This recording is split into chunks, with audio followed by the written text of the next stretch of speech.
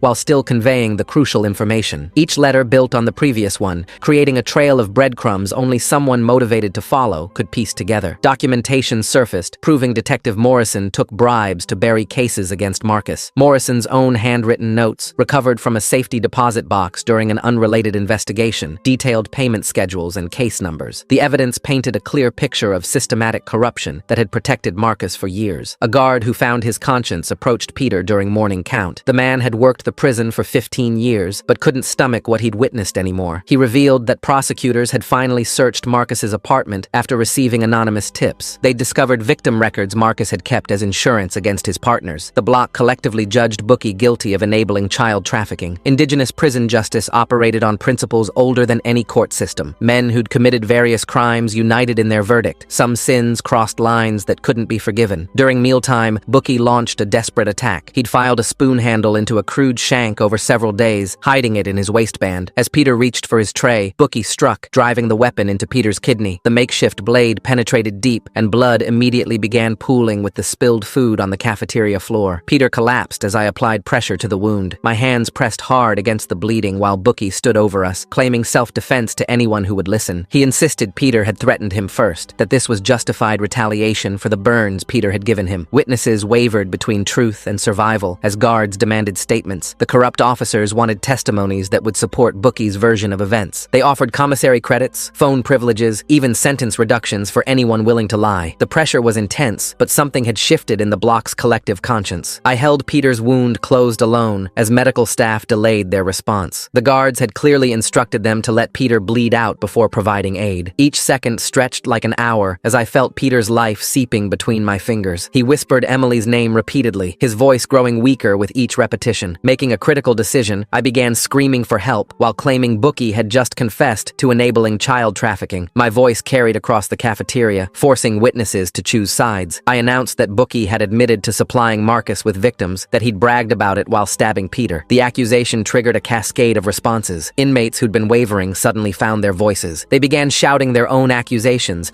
revealing what they knew about Bookie's involvement with traffickers. The cafeteria erupted as men revolted against guards who would allow a child trafficking enabler to murder someone seeking justice. All parties converged in the cafeteria as inmates surrounded Bookie. I maintained pressure on Peter's wound while the circle tightened around his attacker. No guards dared intervene. They were outnumbered 50-1, and the mood had turned dangerous. Even guards who weren't on Bookie's payroll understood that protecting him now would mark them as complicit. Truth and lies clashed as Bookie desperately claimed Peter had fabricated everything. He insisted Marcus was innocent, that Emily never existed, that this was all an elaborate lie. But William stepped forward, producing Emily's missing person poster from his pocket. The faded paper showed a smiling 9-year-old who'd never come home. Bookie's last secret emerged when Santos confronted him directly. Santos revealed that Bookie had supplied Marcus with girls from juvenile detention facilities where his sister worked as a counselor. The sister would identify vulnerable targets, girls without strong family connections, runaways who wouldn't be missed immediately. She'd pass their information to Bookie, who'd arrange for Marcus to recruit them upon release. Big Tom stepped forward, his massive frame commanding attention. He announced that Bookie's fate had been decided by unanimous vote. The block had held an informal trial while I'd been tending to Peter. Every crew, every gang, every independent inmate had reached the same verdict. Even members of Bookie's own crew stood aside,